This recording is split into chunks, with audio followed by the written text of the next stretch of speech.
Okay, thank you so much everyone for coming. We are going to go ahead and get started.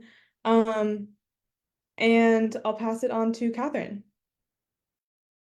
Hello, I'm Catherine Park, and I'm a junior at Fremont High School, and I will be the moderator for the Sunnyvale mayoral candidates and District 2 forums. So, good afternoon, everyone. This is the Sunnyvale Climate Candidate Forum hosted by Silicon Valley Youth Climate Action Sunnyvale team.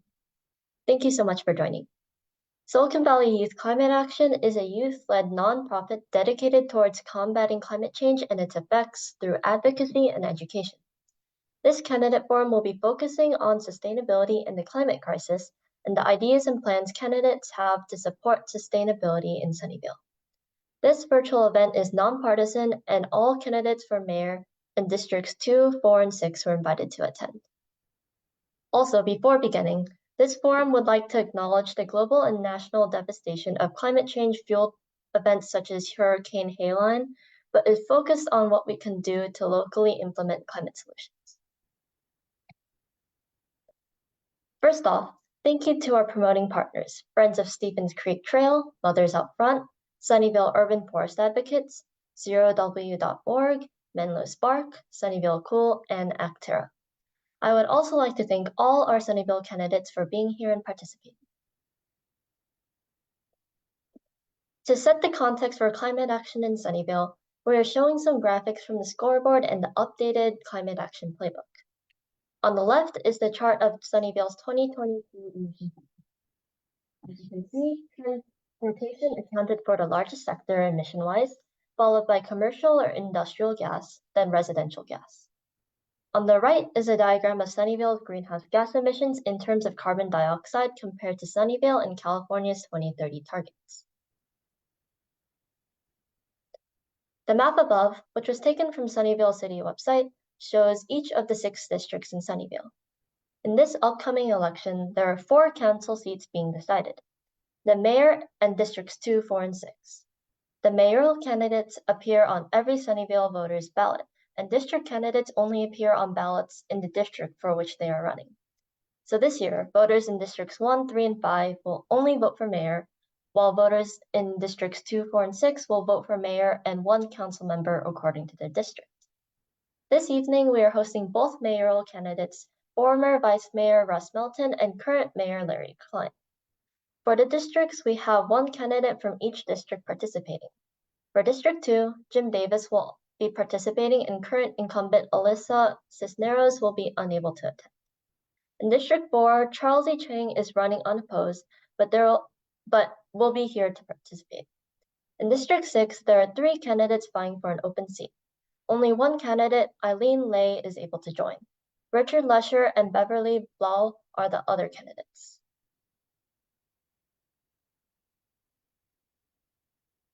We'll be starting with mayoral candidates, then working our way to districts 2, 4, and 6. We will start with a short introduction and we'll be asking questions to each candidate that were not shared to the candidates beforehand. We should have time for several audience questions per section.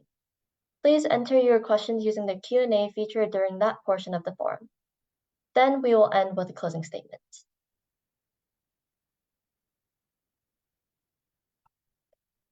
In this section, the candidates will have a 2-minute introduction, 90 seconds to answer the questions, then 1 minute for closing. We will have 4 to 5 questions that we will ask today, alternating between who will go first. These questions were not shared to the candidates beforehand. If time allows, we will also take questions from the audience, so please start thinking about your questions. There are 2 candidates running for mayor, current Mayor Larry Klein and current council member representing District 4 and former Vice Mayor Russ Melton. First up will be our 2-minute introduction. Good evening, esteemed candidates running for mayor. We invite each of you to introduce yourselves to the forum and share a bit about your vision for our community. You will each have up to 2 minutes to introduce yourself. Please begin with your name and pronouns. We will start with Councilmember Russ Melton. Whenever you are ready, Councilmember Melton, please start. Hey, Catherine, thank you very much for having me here tonight. It's a real pleasure to be here. And I'll start by mentioning I'm on the road, so please forgive any shaky camera or anything like that. And hopefully my connection stays strong for the duration of my time here. Just on a personal note, Catherine, I really appreciated your introduction. I have two kids at Fremont High School. My son, Sean, is a junior, so he's in your class, Catherine. And I don't know if you and Sean have any classes in common this year. And then my daughter, Marina, is a senior at Fremont High School. So very fond of the high school. And also just wanted to mention, a couple of years ago, I had the honor of presenting Perry Plantenberg, who we saw earlier on this Zoom meeting, with High School Student of the Year for City of Sunnyvale. So I'm seeing just extraordinary leadership on this Zoom meeting, and I really appreciate everything that you're doing. As you noted during the introduction, my name is Russ Melton. I'm your Sunnyvale City Council member representing District 4. I've been on City Council for 8 years now, and it's just the honor of a lifetime to be able to serve the residents of the city of Sunnyvale. Here's a number for you that I'd like to share, is that today, Saturday, I surpassed 1,000 front door conversations with Sunnyvale voters during my time precincting in my campaign for Sunnyvale mayor. I love talking to residents and hearing their ideas and concerns about what's going on in Sunnyvale. And of course, you can keep track of all of this in the campaign software, all of these conversations and everything. My top 3 priorities for the city of Sunnyvale are safe and secure city.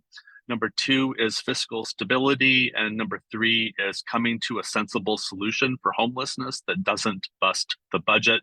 Thank you for letting me introduce myself. Thank you, Russ Melton. Next, we'll go with Mayor Larry Klein. Whenever you're ready. Thank you. My name's Larry Klein. My pronouns are he and him. And I just want to first thank the Youth Climate students and, for conducting this forum and all the different partners. I partnered with SUFA. I partnered with lots of different organizations that are currently sponsoring this. For me, it's been an honor to serve as Sunnyvale mayor now for almost 6 years and have the opportunity to set the example as Sunnyvale's first directly elected mayor. I've been giving back to the city and serving our city for over 20 years now, including 9 years on the Planning Commission, being nonprofit board member, council member for over 8 years now, and now as the incumbent mayor running for re-election. I fought for progressive values for my last 8 years, from championing more housing to combating climate change to fighting for workers' rights and small businesses. I've tried to work to increase Sunnyvale's regional voice, especially during the COVID pandemic, but continue that effort in celebrating and embrace the diversity of our city. There's a lot more work to be done, and I'm continuing the progress that we've made in council. And from Sunnyvale standpoint, for me, it's important to ensure that our city remains vibrant, prosperous, equitable, and inclusive. I'm a climate mayor, working nationally to demonstrate leadership on climate change. I'm also proud to have the Sierra Club and the League of Conservation Voters endorsements solely. And, I just got the sole endorsement of the Mercury News. I'm happy about that, of course, but I hope to continue to represent Sunnyvale for the next 4 years and working for climate action and making sure that we have a better city. Thank you very much. Thank you, Larry. Thank you, Mayor Larry Klein. All right, next, let's move on to our first question. So the Climate Action Playbook update established a new target of 85% emission reduction by 2045. And the Game Plan 2028 defines specific actions over the next 4 years.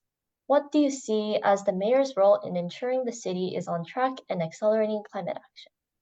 All right, we'll start with Mayor Larry Klein. You will have up to 1 minute and 30 seconds to answer the prompt. Whenever you're ready, please begin.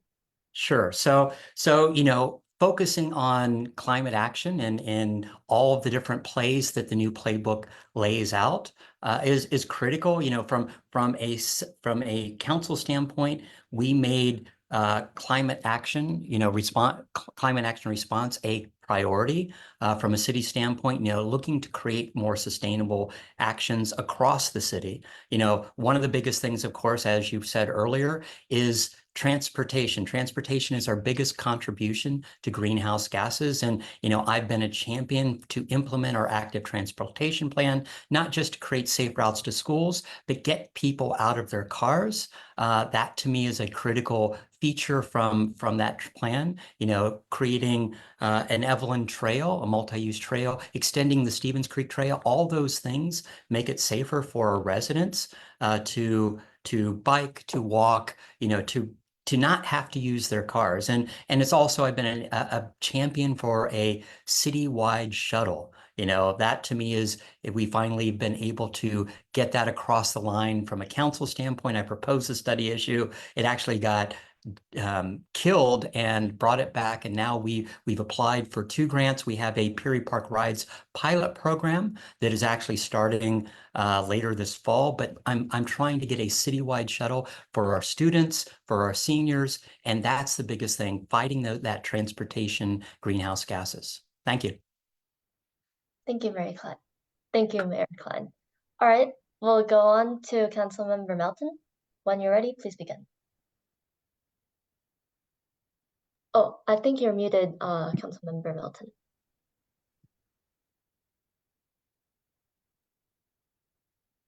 It still states you're muted. Can you hear me now, Catherine? Yeah, loud and clear. Oh, wonderful. Thank you. So that's a great question, which is, what is the mayor's role in promoting success in the climate action plan, which I think is a great thing. We have in Sunnyvale a phenomenal staff of professional employees, ranging from public safety to public works to environmental services department.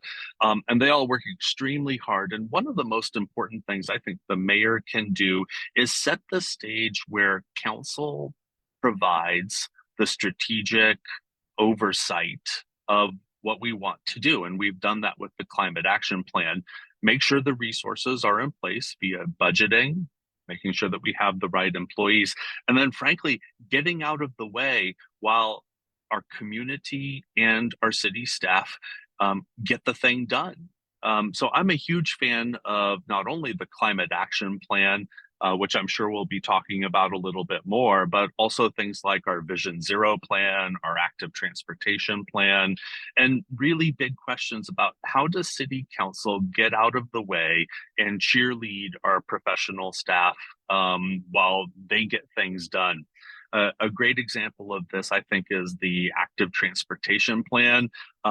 The city council just loves to jump in and, come up with new programs or new plans, or try to change sentences in existing documents. And that just really slows things down. So that would be one thing I would focus on. Thank you. Thank you, Councilmember Melton. All right, moving on to our next question. Speaking of transportation, a large portion of Sunnyvale's carbon emissions stem from transportation, around 47% in 2022. How will you help ensure that the city is able to bring down emissions from transportation? And also, which transportation actions from the game plan do you think will be most effective? All right, we'll start with Councilmember Melton. Whenever you're ready, please begin. Thank you. I'm figuring out this mute, unmute thing, Catherine. So one of the big things is leading by example. Now, I've been saying for years that the next car I purchase is going to be an electric car. And when my daughter Marina got her driver's license a couple of months ago, we went out and purchased a used Nissan Leaf. It's just been a fantastic success. The first question that you have to get past, of course, is range limitation. But the fact, right, that you're not having to go to the gas station all the time, the fact that it feels good to be driving an electric car and making this contribution is just, something about participating in the solution directly and leading by example. I also am a big fan of building an active transportation network to get people out of cars and into bicycling or being a pedestrian.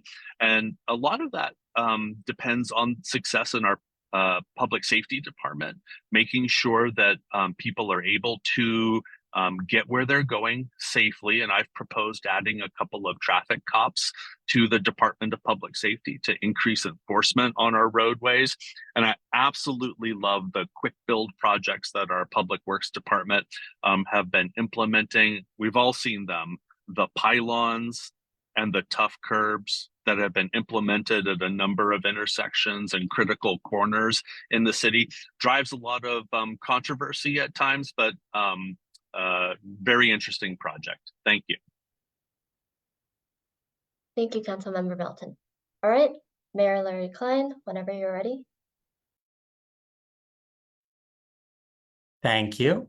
Yeah, and so to ensure that we actually bring down emissions from transportation, it's continuing what I was saying before. You know, a citywide shuttle does that for the seniors who are afraid to drive, you know, and shouldn't be driving, but it also helps our students that conceivably, if that's an EV shuttle, you know, for as opposed to parents having to come pick them up, you know, it actually makes it easier from car transmission of greenhouse gases. And then, you know, ultimately implementing our active transportation network, that's one of the best things we can do. But other plays from the climate action playbook, you know, it's making sure that there is an active EV charging network. You know, I am chair of Silicon Valley Clean Energy, and, you know, funding those, you know, those programs, those projects is definitely one of the important things that Silicon Valley Clean Energy helps to put the money that residents aren't paying to PG&E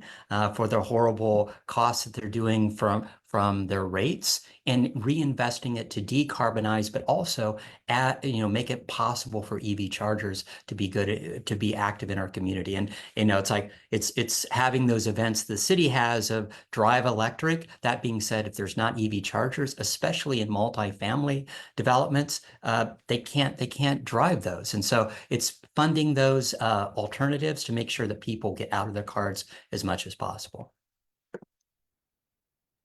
Thank you, Mayor Larry Klein. All right, let's move on to the next question. So, as climate change intensifies, droughts are becoming more severe and lasting.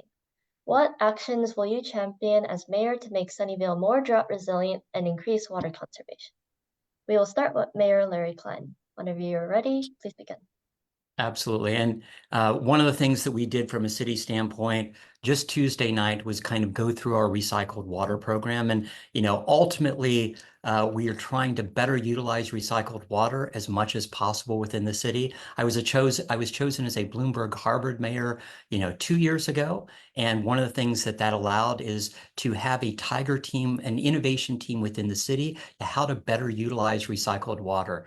And, you know, we continue to create our recycled water at our plant. That is our long-term goal, to expand that plant to make sure that we can create as much recycled water as possible, and then getting it to all the new businesses so that they can do, you know, double piping, and for items like flushing the toilet, there's no reason that should be potable water. You know, in a long-term vision, you know, we've started our wastewater treatment plant renovations. It's the city's biggest project. It's a 20-year project, $1.3 billion. But at the end of that, hopefully, you know, we will actually conceivably create potable water there. And from a state standpoint, you know, as we continue into the drought conditions, at some point the state will most likely say that you can actually use, you know, treated wastewater as potable water at the end of the day. But in the meantime, making sure that you know, helps water our parks, our landscape as much as possible throughout the city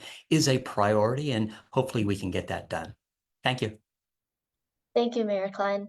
All right, Councilmember Melton, whenever you're ready. Yeah, thank you so much, Catherine. A favorite topic of mine. And let me just pick up where Mayor Larry Klein left off, because I agree with a lot of what he said.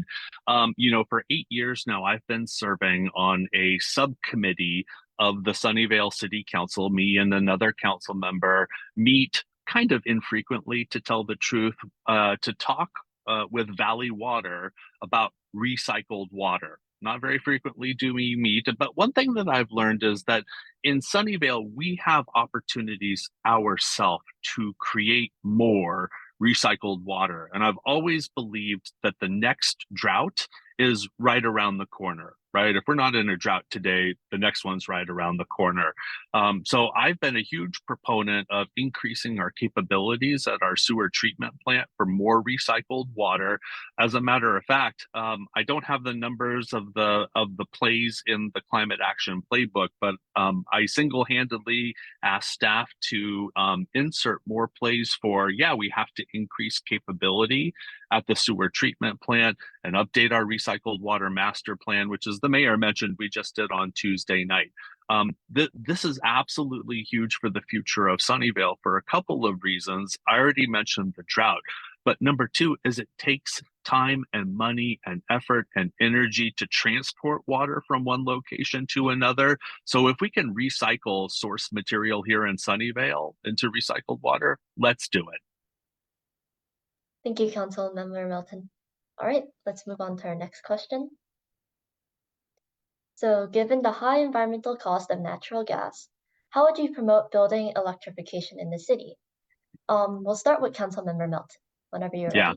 Yeah, thanks, Catherine. That's a great question. There's an old saying, which I've been saying for a long time now. The two steps are A, electrify everything, and then B, clean your sources of electricity. And man, have we made a lot of progress in the last 8 years on all of that, but we have more work to do.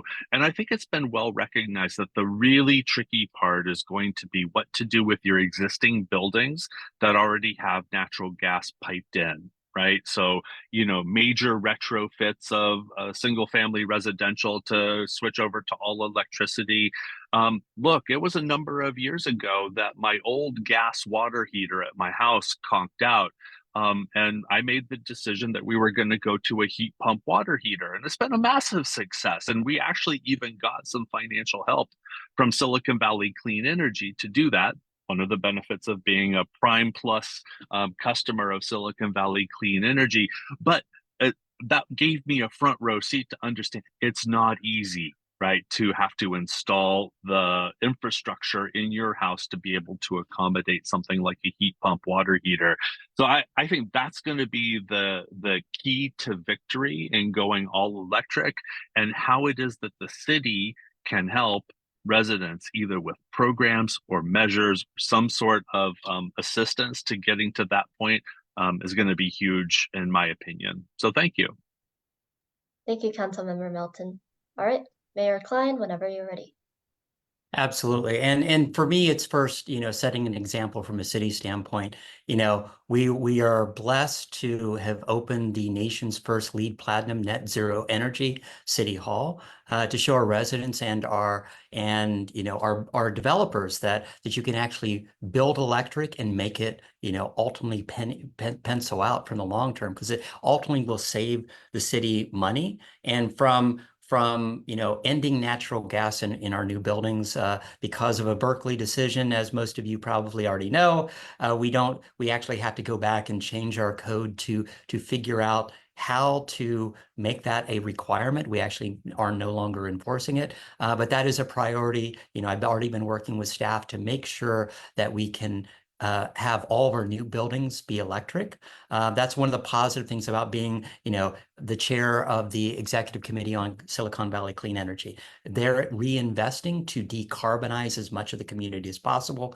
They electrified Vargas Elementary and helped fund that conversion to get rid of their gas furnaces, get rid of their old AC equipment and do heat pumps, which is far more economic in the long term. We need to look at all possibilities of decarbonizing, as many of the existing future buildings, as well as slowly funding that decarbonization of the existing install base of housing. So we need to do that as quickly as possible. Thanks. Thank you, Mayor Klein. All right, let's move on to the last question we have prepared, which is, which actions from the game plan are you most passionate about or will prioritize? We'll start with Mayor Larry Klein.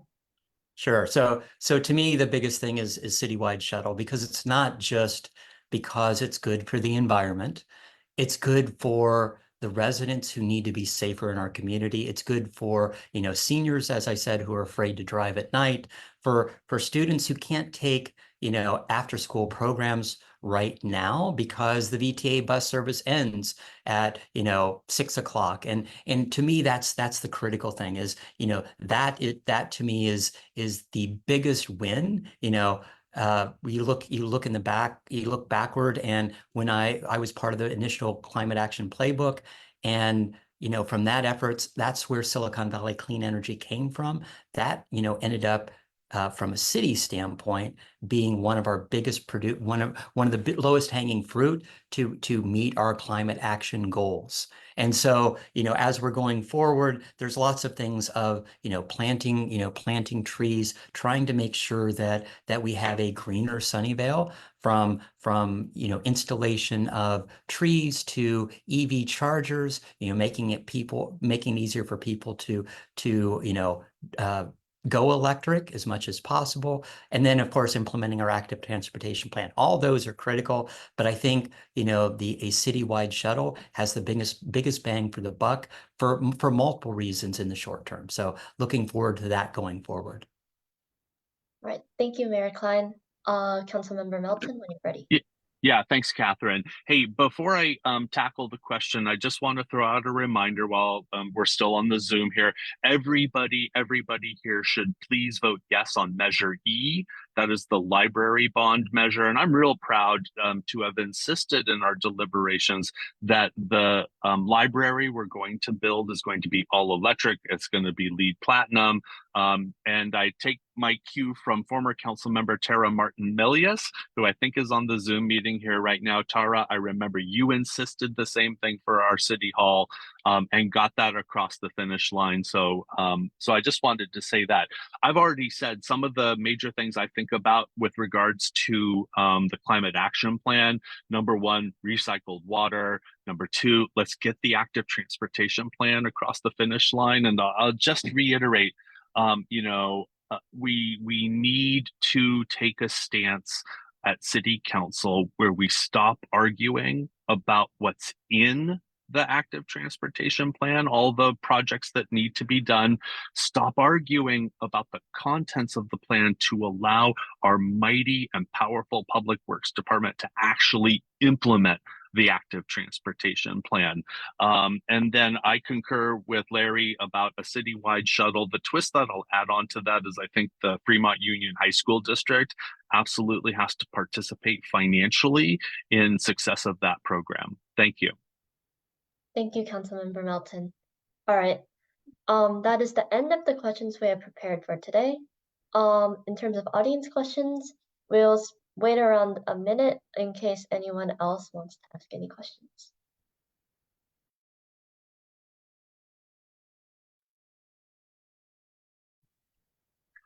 Catherine, it's Russ. Can you still hear me? Yeah, I can hear you. Do you mind if I just go free form here, not to self-promote or anything, but I just really want to take this interlude to talk once again about Measure E. I'm sure that everybody who's watching this Zoom is probably bought off on the importance of building a new library for Sunnyvale. I know Larry, would concur with me that this is really important, and he may have a few words to say about it as well. The angle that I've always taken about the need for a new library, Catherine, is that the current library was built in the 1950s to seismic standards back in the day. And if we have a major earthquake, I'm pretty sure that the current library building is going to shake down to the ground. So in anticipation of an eventuality where we have a major earthquake, Catherine, we need seismically strong, powerful buildings to withstand and become a rally point in the middle of the city for all of our residents. And that's what we have at City Hall, and that's what we also need at the library. And thank you for just letting me jump in to say all of that. Please vote yes on Measure E. Thank you for your insight, Councilmember Melton.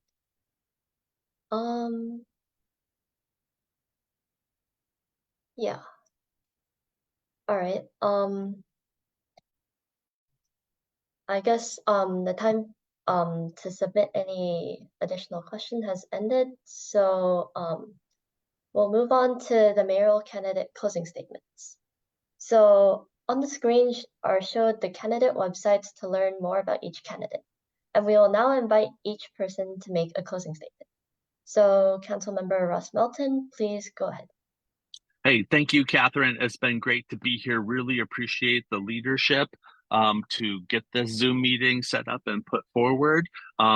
I'm operating off of my phone here, so I can't quite see my website address, but I'll just read it out loud here. It's meltonforsvmayor.com. Please go take a look. I'm super proud to be endorsed by the Sunnyvale Public Safety Officers Association, Santa Clara County Sheriff Bob Johnson, the Sunnyvale Employees Association, Councilmember Omar Dean, and a host of other local leaders who understand that we need common sense solutions in the city of Sunnyvale. And I feel that's what I bring.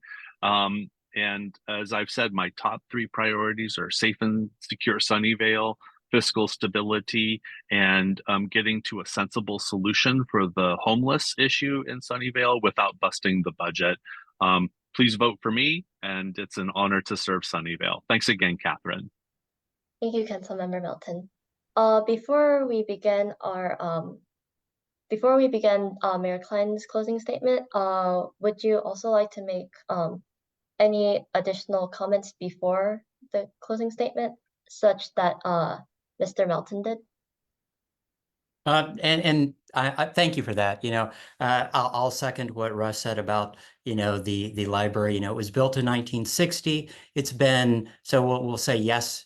I'll just make comments about yes on Measure E. We have the library bond, library for everyone is critical, but it was built in 1960s, been renovated, and there's been additions to it through the years.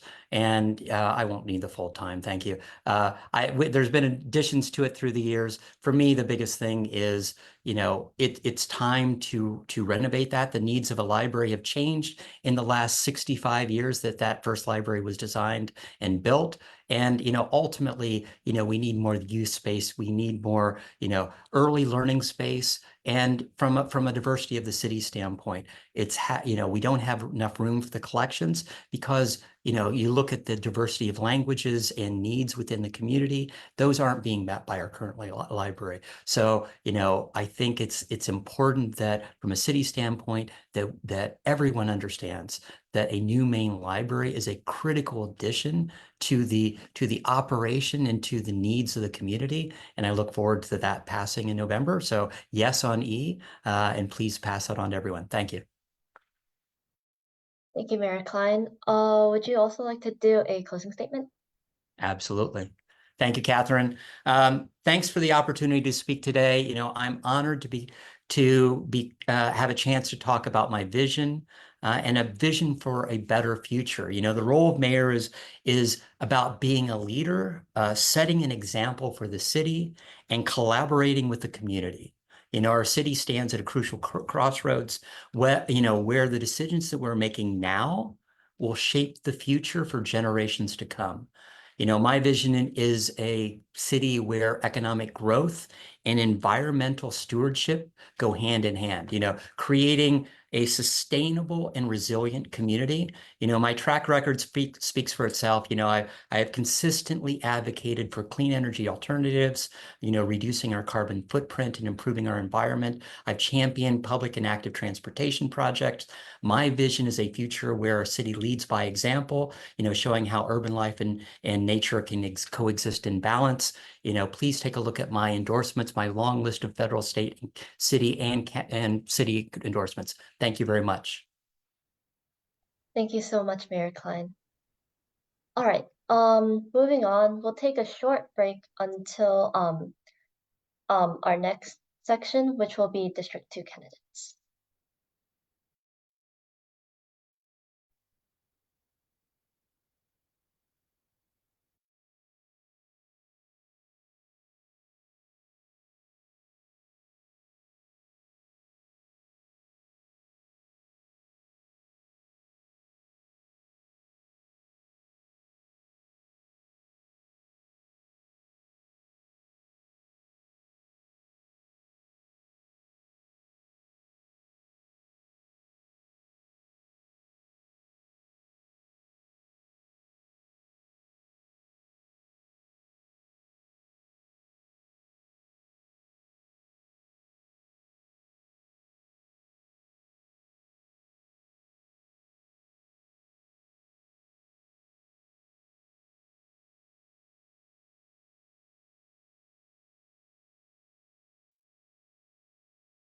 Hi, everyone. Thank you for that short break, Catherine.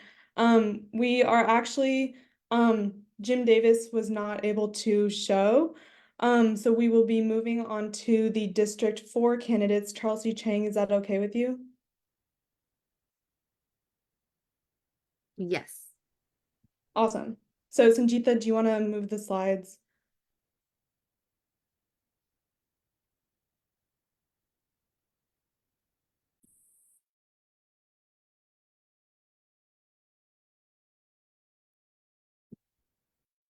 We might have one slide before this.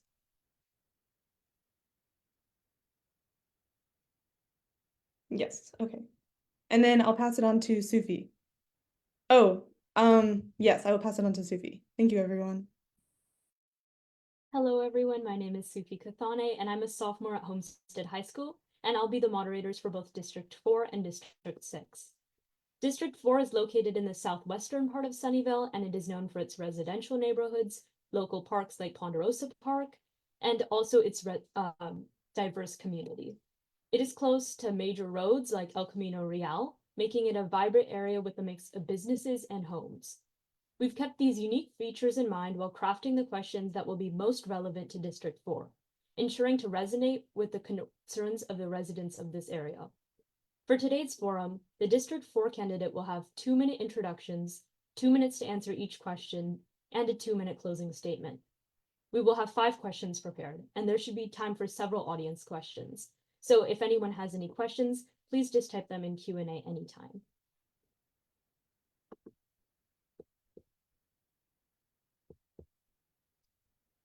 Right now, there is one candidate who's running unopposed in District 4, Charlsie Chang. Welcome and good evening, Charlsie Chang. We invite you to make an introduction, and you can share a little bit about your vision for the community. You will have 2 minutes to speak, and please begin with your name and pronouns.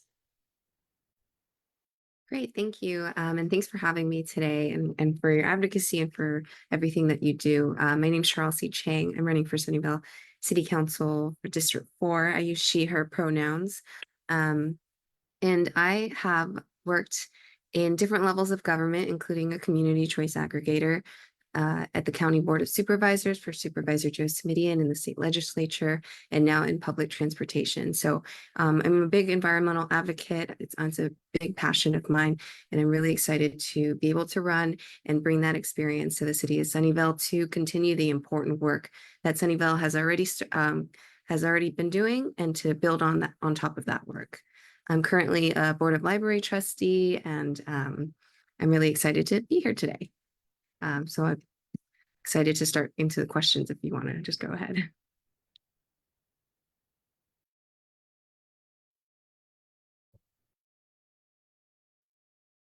So our first question will be about your role in the city. So how will you use your role in the city council to support the council's priority of accelerating climate action?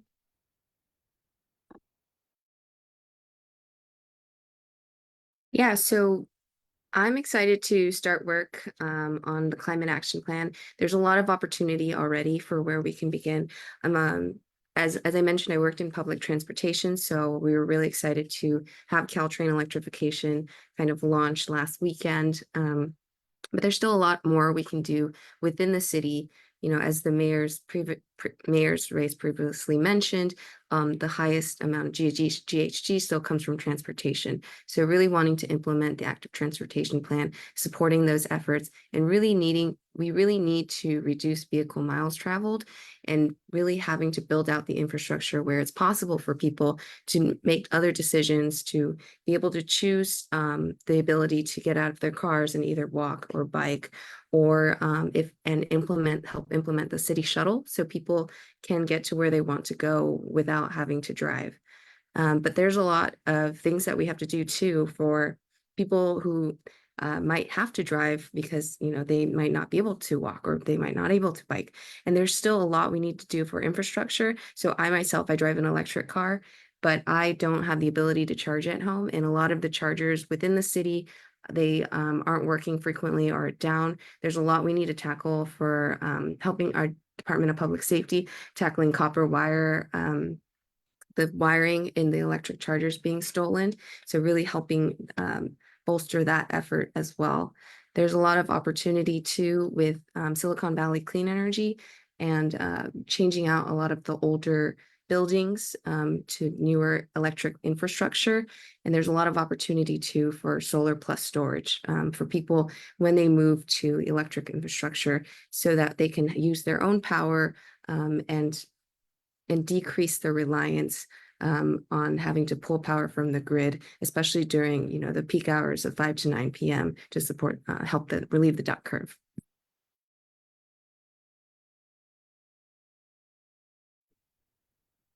Thank you for that. And now we'll be moving on to more of an open-ended question, which is, which are the actions from the Game Plan 2028 that you are most passionate about and will prioritize the most?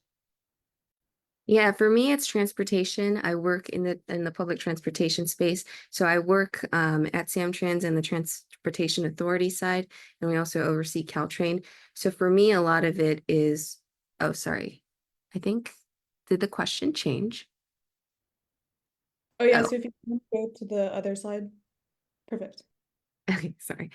You know, so for me, it's really helping people get out of their cars to reduce greenhouse gas emissions, hosting those electric car ride and drive so people can understand the difference. You know, when I first transitioned to an electric car, it was, for me, you know, there was range anxiety. I wasn't really sure how the different systems worked. So really also emphasizing, you know, there's a lot of people that you can get information from. So in the transportation space, really having the programs like the citywide shuttle, and pushing and advocating for that so people don't have to drive where to get to where they need to go. So in the transportation space, people also, I really want to work on pushing VTA for improved service in supporting different programs to help more students, more people being able to understand how to use the bus system. It can be really hard and difficult for people, especially those who don't speak English, to navigate the bus system. A lot of the stops, you know, they're English only. A lot of the instructions can only be in English only. So really demystifying public transportation for people here in Sunnyvale. And we have a large multi-generational number of families. And people, a lot of the older generation, you know, and the younger generation, you know, they can't drive. So really help improving the service support for those people so they don't have to rely on expensive Ubers or rides getting to other places. Thank you.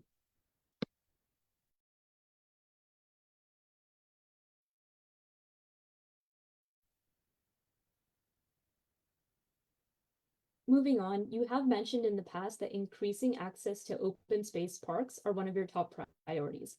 Can you elaborate on your plans to achieve these? Yes. So thank you for this question. So a lot of our parks right now, at least for Ponderosa Park, one of the major issues for the residents that use Ponderosa Park is there's no kind of outdoor awning for when there's weather, when there's rain, and a lot of people frequently want to go there or meet there in the evenings, but because of the lack of the shading space, there's a lot of people that aren't able to go to the parks when they want to. So I really want to push for better infrastructure at the parks so that more people can access the parks, as well as wanting to push for more accessible infrastructure like Magical Bridge, the magical playgrounds. I would like to see more of that, specifically in District 4 as well. And adding on to that, there is a lack of dog parks in District 4. So a lot of the dog owners, you know, they kind of have to go all the way to Las Palmas. And even then with Las Palmas, it can be kind of far for a lot of people. So wanting to increase more access to the parks, as well as more dog parks, more dog-friendly parks, and in general. So working with council on pushing for those measures. Thank you.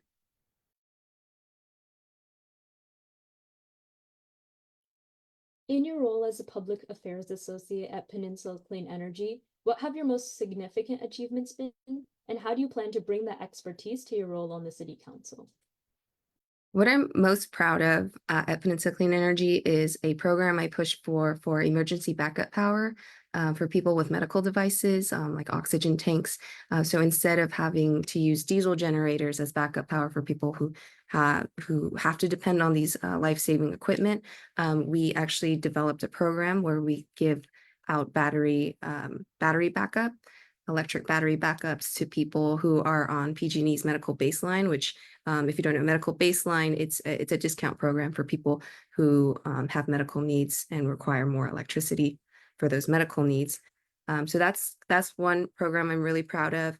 And I would really like to see Silicon Valley Clean Energy push for more of these kind of smaller programs where it's kind of a small switch, but it can have a pretty significant impact. I also worked a lot on electric vehicle ride-in drives. So I already kind of mentioned that a little bit earlier, but we also were working on building reach codes. And as previously mentioned, with the Berkeley ruling, the new buildings are kind of in a limbo for now, but there's still a lot of opportunity for old buildings, switching the old building infrastructure, the heat pump water heaters, gas appliances, gas ovens. We had an induction kind of checkout program. We have that at the library as well. So, a lot of people kind of have a negative reaction to switching from gas cooktops, but a lot of people also already actually used to induction. When you go to eat hot pot, those are induction stoves. People just don't associate the same. And induction is just a lot safer. Electric stoves are a lot safer in general. They don't have the negative air pollution that gas does.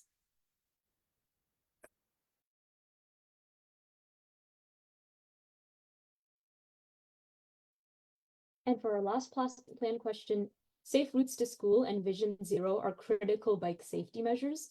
What are some measures that you will take to ensure that these initiatives are effectively implemented in our community, especially concerning Wolf Road and Peterson Middle School?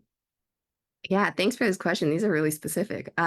But so I actually just recently met a parent at the intersection of El Camino to Peterson Middle School. I biked with her there to see, the conditions. So there's advocacy for wanting another crossing guard on the other side for a lot of the cyclists who have to cross El Camino right now. They don't have kind of that cyclist support, and there's a lot of cars that come out of Starbucks and kind of just go pretty quickly without looking.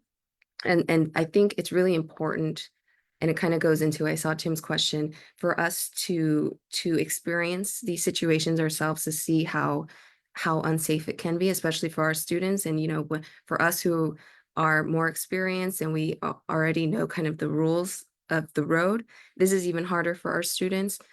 So listening to parents, really wanting to work with our Safe Routes to School program, beyond just kind of education for safety, really pushing for substantive changes, infrastructure changes that make it so it's possible for students to bike to school.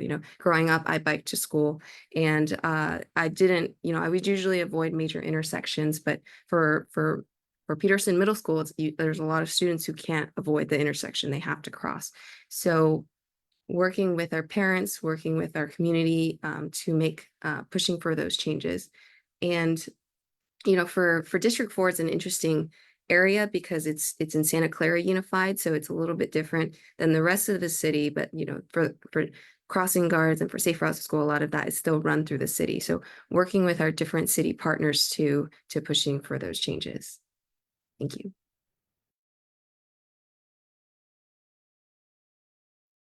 Now that's actually the perfect transition into our first audience question. So biking and walking are by far the best modes of transportation, this person says, to reduce climate change far more than electric cars. Most people walk, but many staff and elected officials have not biked around Sunnyvale to better understand how these issues that bicyclists face. How much do you bike around Sunnyvale, and how important is it for staff and elected officials to bike where Sunnyvale is implementing bicycle projects both before and after the changes are done, so that they can better understand the impact of the infrastructure changes? Yeah, I don't bike as much as I should, but I am working on it and I'm doing it a bit more now. I do walk a lot. I mostly take public transportation, so I walk a lot and a lot of the same issues. But you know, as we mentioned earlier, I live on Wolf, so I see a lot of the dangers of people speeding, of people being on their cell phones, and really. I really want to work with the Department of Public Safety on increasing enforcement of vehicle violations, driving violations.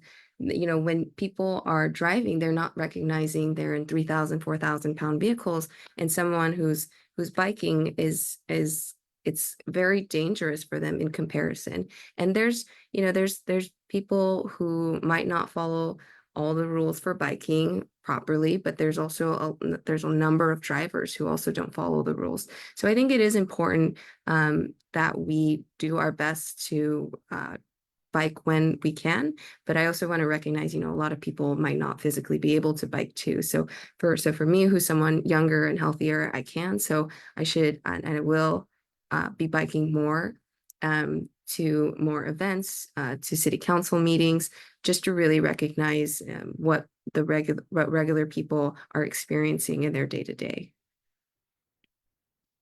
Thank you.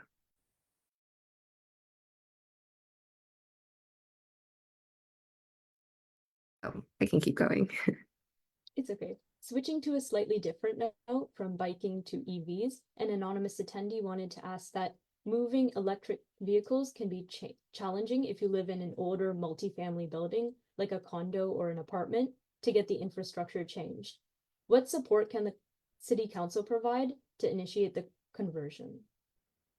Yeah, at Peninsula Clean Energy, we provide EV charging technical support, and I would really like to see Silicon Valley Clean Energy doing more of that and supporting these older condos, apartments, to being able to provide that technical assistance knowledge. A lot of the times for these apartment apartment building owners or condo owners, it is a large cost and it can be very confusing for them. So really pushing Silicon Valley Clean Energies, doing more for that electric vehicle infrastructure technical support. There are also a lot of there are chargers, kind of throughout the city too, that you can charge at. There's different levels of charging. So, for people who want to charge, there's a lot of different places that you can charge, really wanting to also increase or incentivize businesses to building more chargers at their workplace so people can charge, if they end up driving to work, they can charge at work or close to work. When I do drive sometimes to Caltrain, I leave my car there. There are 3 chargers there. The one on the far left is actually free. So there's actually a lot of free chargers too that people might not be aware of. Because it can be very confusing with the different networks. So a lot of it is education too, and helping people navigate the charging system. Thank you. And for our last question, given the high environmental cost of natural gas, how will you promote building electrification in general in the city?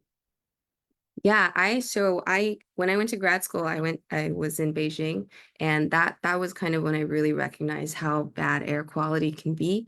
And so I bought an egg. It's an air quality monitor egg. And actually when we first moved here, I used to put the egg by the gas stove, and it would spike to, 150, 200.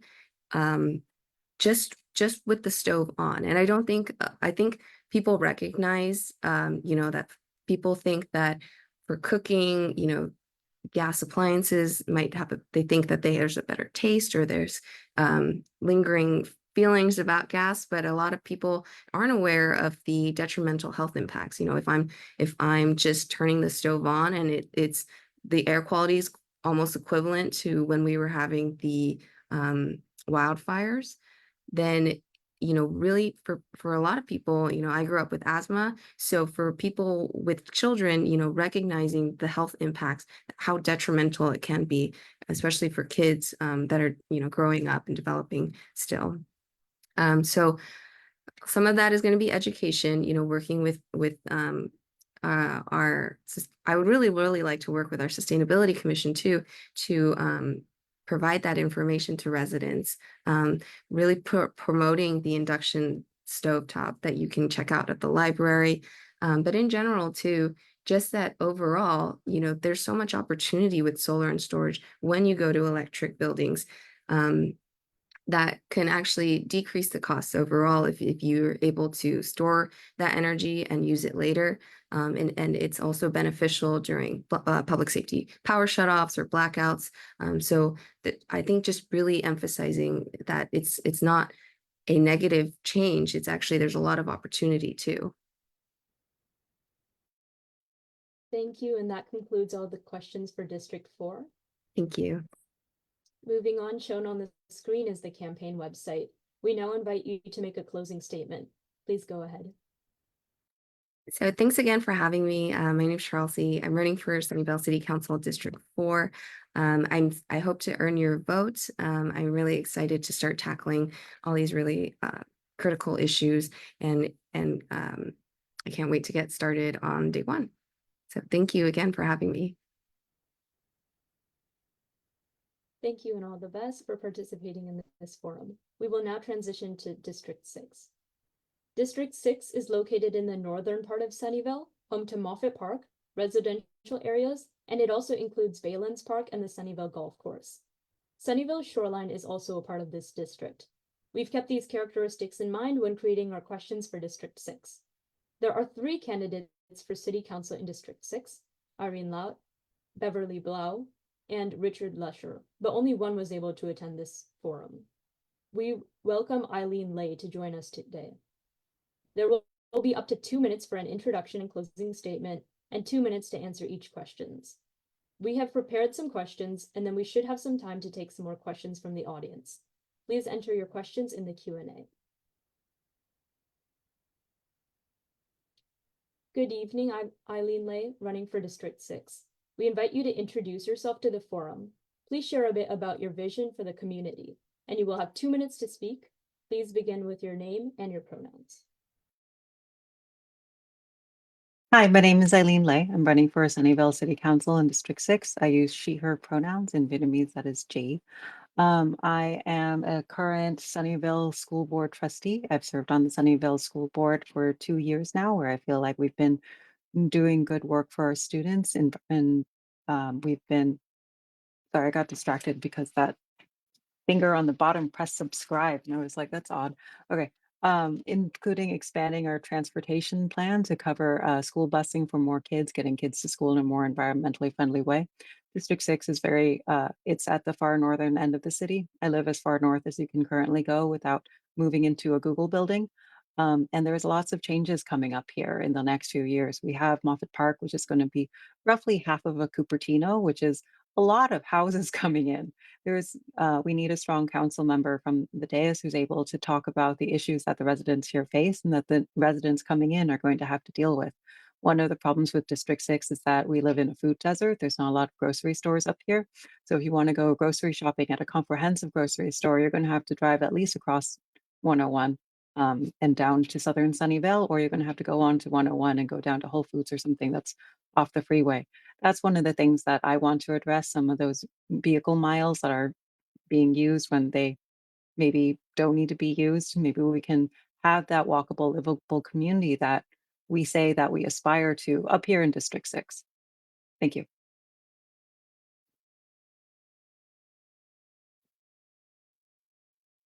It's nice to meet you, and moving on to our first question. In your role on the City Council, how would you use your authority to support the Council's priority to accelerate climate action?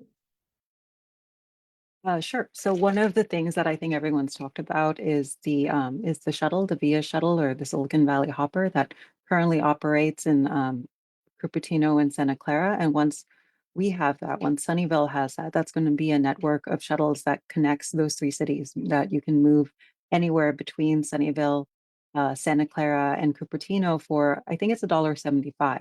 So change you might find in your pocket, but maybe not because nobody uses cash anymore. But you get on that shuttle, and especially for people who can't drive, people who are seniors, or people who don't have their driver's licenses, like maybe young children, or not young children, but say high schoolers who don't have a license, being able to get there. Right now in Cupertino, what they're finding is that one of the most popular destinations for people in Cupertino going is to the Sunnyvale Caltrain station. So suddenly you have a network of non-personal vehicles, of vehicles that can take multiple people, that takes you from somewhere in that region to the Caltrain. And then all of a sudden you can take an electric Caltrain up all the way up into the city. And I think that's going to be absolutely game changing for the Bay Area.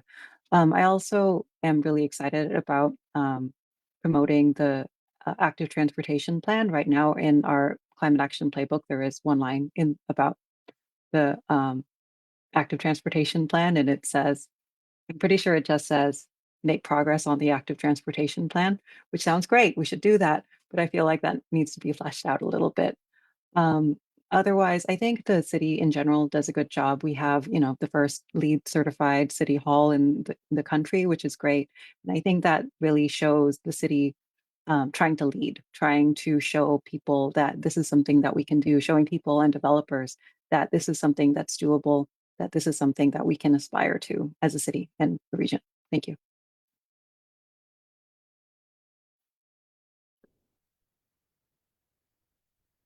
Moving on to a slightly different topic, Sunnyvale's shoreline is threatened by rising sea levels.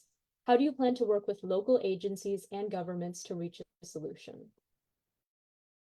So this is actually something that I've talked to my neighbors about when I go knocking on doors, and the people in the Lakewood Village community, which is more or less bordering, not exactly bordering, but it's off of Lawrence, and then the bay is like right over here. They are unable to, their flood insurance has been spiking, right? Because insurance everywhere has been spiking, but especially to these areas that are especially prone to risk, they aren't able to oftentimes afford that anymore. That's something that is that's going to take a lot of time of work to fix. That they need insurance because we want them to continue to live there, and they need to be able to continue to live there um, without having their lives or personal property potentially endangered by flood risk.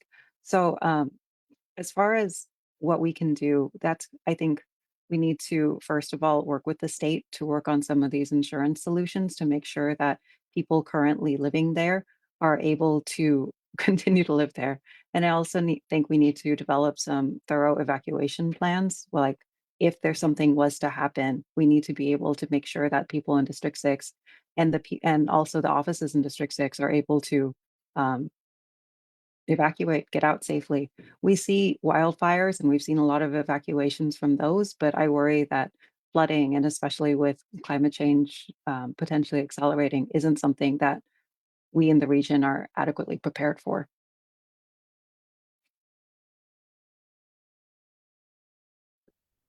Thank you. Moving on to our next question. How will you expand access to public transportation in North Sunnyvale to reduce carbon emissions and promote sustainability?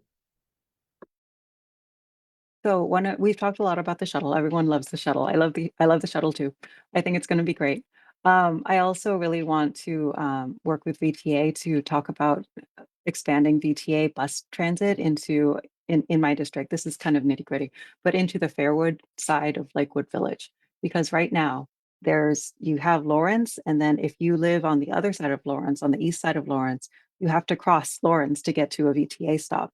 And the thing about the Fairwood side is that there's a lot of high school students who live there and have to make that commute to get to the bus because there isn't a bus that takes you to Fremont High School from there.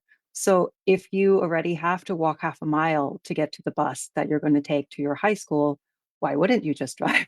It's just so much more convenient. So a very long time ago, there was a VTA bus that went down Sandia and did a loop of that village. And what happened was, because Fairwood Explorer, the elementary school, is a parent participation school that has a lot of kids, being dropped off from other sides of the city. People drive their kids in from the south side to go to this magnet program.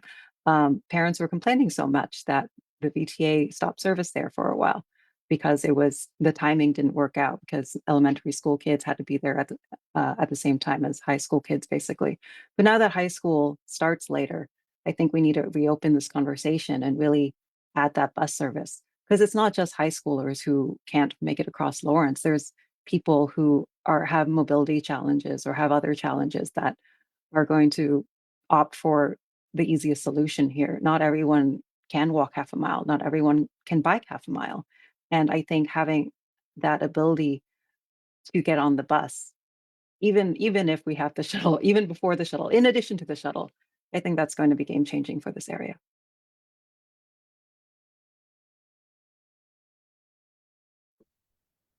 Thank you. So what are your specific plans for improving pedestrian safety to promote walking and biking in the area as well? So during COVID, I live on Fair Oaks in Tasman. There's a grocery outlet on the northeast corner of that intersection. And if you make a right turn as you go north on Fair Oaks going onto Tasman, you're going to notice that the far right lane is closed off by poles. And it has been closed off by poles like that for 4 years. Because during COVID, we realized that the people who live in the mobile home parks there, and a lot of mobile home parks dump onto Tasman, you can exit Plaza and Casa and Adobe Wells and a few others all onto that road, but there isn't a sidewalk there. There isn't a way for residents to safely walk out of those communities and get to their nearest grocery store. And so even that has been closed for 4 years, and the city has several times studied getting that raising that up on both sides and getting a pedestrian and bike path. And I really want to see that completed. I think that's going to be fantastic, not just for those people who need to come out of there, but also as a safe route to school for the kids who are coming from the other side of Fair Oaks. There's the Seven Seas side, basically. It's called Tasman Crossing, because that's going to be a route for these kids to get to their elementary school. The north side of Sunnyvale, we have a few major streets that kind of divide the district, kind of like hot dog style. And so being able to cross those streets safely is going to be so helpful. I have sort of if you build it, they will come attitude towards bike lanes. Like it's a kind of a chicken and egg problem. Like, how do we know if people will bike more unless they're safe bike lanes? I have biked around the north side of Sunnyvale. I do not like crossing over 101, especially with my kids. It is terrifying. But if it was safer, maybe I would be able to bike that. And so being able to, oh, time's up. Sorry about that. Thank you for that. We just have one last question before we move into audience questions. Given the high environmental cost of natural gas, how will you promote building electrification in the city? We've talked a little bit about the Berkeley decision and how that means that we can't, that's not a mandate that is going to be able to go forward right now. But I also want to talk about one thing that I notice when I'm knocking on doors is that there are a lot of people in my area don't use AC. They just have the door open, because even on hot days, to promote airflow. And because these houses are older and they were built in, like, say, the 60s or the 70s, they're designed so that works. And so we have natural airflow, and you can just open a window, open a door, and you have a house that's designed to cool down. That stopped being the case once we started getting AC. So for example, I live in a townhouse, and it's a lot harder to cool this place down just by opening a window. Same thing for a lot of the buildings in Moffett Park. Like, a Google building is very pretty, but it's essentially a greenhouse. I think in addition to talking about how we can make electricity greener, we also need to talk about how we can use less of it. And I think having buildings that are built in conversation with the climate that we live in, if we can get back to that to some extent, I think that will be helpful too. It is important that we green our energy. I'm not saying it's not, but I think there are other steps that we should also be taking. And I worry that we're leaving behind people who haven't, for example, optimized their houses for insulation yet. These are a lot of people who have been able to afford to do that in previous decades were able to take advantage of state grants and things. But I don't see as many of those anymore. And that's something that I think we can still push, like through education, through more grants or something, just helping keep costs down, helping keep energy use down. Thank you. We will now be moving on to audience questions. Our first audience question is, how much do you bike around Sunnyvale, and how important is it for staff and elected officials to bike where Sunnyvale is implementing bike projects, both before and after the changes are done, so they can better understand the impact of infrastructure changes? Yeah, I think it's super important. I love riding my bike. I need to say that it's a lot harder by riding a bike with children. I have a little boy who's about to turn 1, and he's actually not allowed in a bike trailer until his first birthday. So I am not able to ride as much as I used to be. Before I had children, we were a car-free family. We just didn't have a car, and when we needed to go somewhere, we either used a zip car or we rented a car to go further if we wanted to go skiing or something. And so there is, and so I personally love biking, but I'm also acutely aware that not everyone can. My husband lost his eyesight about 10 years ago, so that's really not an option for our family anymore. We could get a really, really, really long tandem with a trailer on the end, but I think at some point that just stops being a safe mechanism for us just because of the length of the bike I would need to be driving at that point. Um, I do think it's important though, just to survey, like uh, see what, to have people on a bike to see how things are, to have people really understand how terrifying it is to bike down Fair Oaks or Matilda, because it's different looking at people biking and looking at a map than actually experiencing a car whizzing by you. Thank you. Moving on to our next question. Electric vehicles can be challenging to move to if you live in an older family building, such as a condo or an apartment, to get the infrastructure changed. What support can the city council provide to initiate the conversion between electric? So at our school sites, we have public chargers available, and it's at cost. You can charge your car at cost for what the electricity requires. I think that there are a few places like that around Sunnyvale where you can plug in. It is very hard for these older buildings to get to hook up to the grid without safely, to have these car chargers attached. I feel like the city can work with partners to try to install more of these. Um, and it's something that maybe we can get a study issue, finding appropriate sites so that we can help as many people maximally access this. But I need to admit, this isn't a strength of mine here. I don't know a lot about electric vehicles and electric charging. Well, thank you for that. And moving back to the bikes question, we wanted to understand why most students from North Sunnyvale don't bike to school. Or is there anything in particular you could point out? Because it's scary. Like, it is just flat out getting from the north side of town to the south side of town is scary. There's a lot of cars that go by, and especially if you're doing it at like, oh, I don't know, when people want to go to school during rush hour and when people want to go home, like sometimes at 6 when everyone else is on the road, there's a lot of cars going by and they're really heavy. And you're like you're unprotected and you're just like zooming down the road and you have a helmet, but that's it. And it's really scary. I hate going across 101, even by myself with my child. It's like a completely different experience altogether too. Um, Sorry. One of the problems, I don't want to say problems, one of the challenges that North Sunnyvale students face is that there isn't a high school up here. If you live where I do, which is as far north as you can go without living in a Google building, you have to go 2.5 miles, I think, south to Fremont High School. And a lot of people end up driving their kids. If you are a high school student and you play sports, if you play hockey or field hockey and you have these sticks that you need to carry and to and from, it's hard to get on the bus and do that. It's even harder to get on a bike and do that. And that's not just hockey players, like if you have a band instrument, things like that. Um, it's it's doable. It's definitely doable.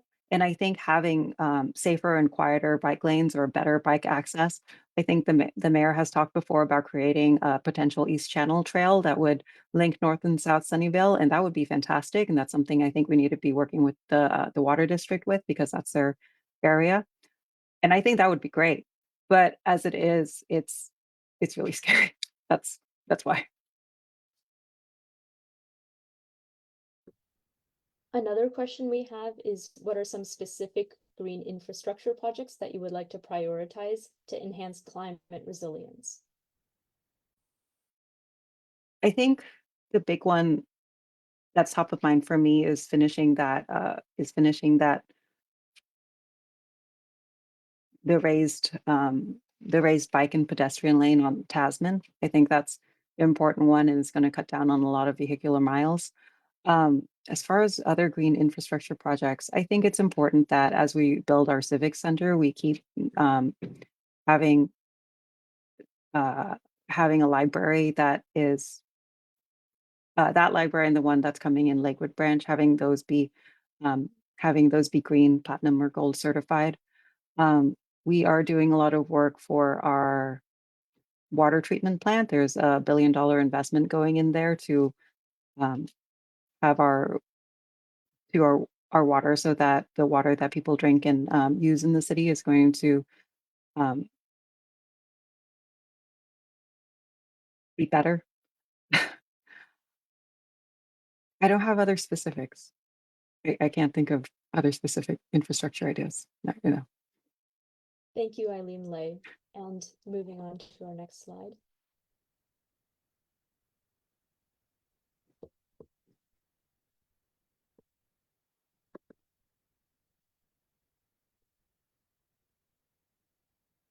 Shown on the screen is a link to her campaign website, and we now invite you to make a closing statement. Please go ahead, and you will have 2 minutes to speak. District 6, I'm Eileen Lay. I'm running for Sunnyvale City Council in District 6.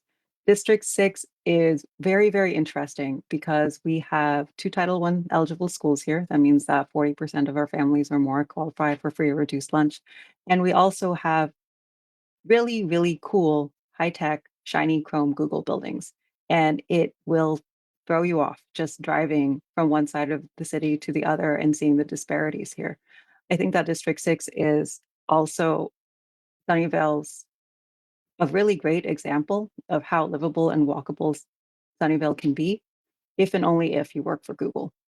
We don't have any coffee shops up here unless you go into a Google building.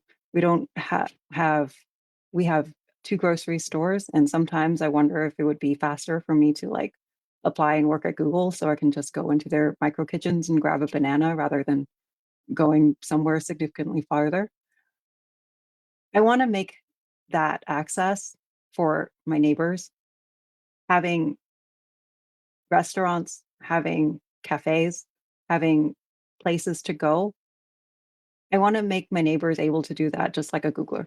If you can live in District 6 and have your choice of restaurants to go to for lunch, if you can live in District 6 and be able to get a coffee, I think that would be amazing. And we as a city talk a lot about what we want for our residents. I think that we've talked a lot about having a livable and walkable city, and I don't think that should just be for Googlers. Thank you.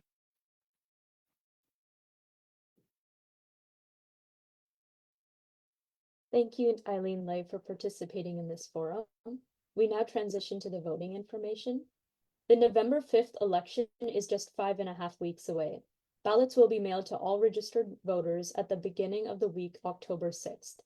In addition to the choices of Sunnyvale Mayor and City Council, Sunnyvale voters will also see candidates for local school boards, California State Assembly, U.S. Representative, U.S. Senator, and U.S. Vice President, and U.S. President, of course.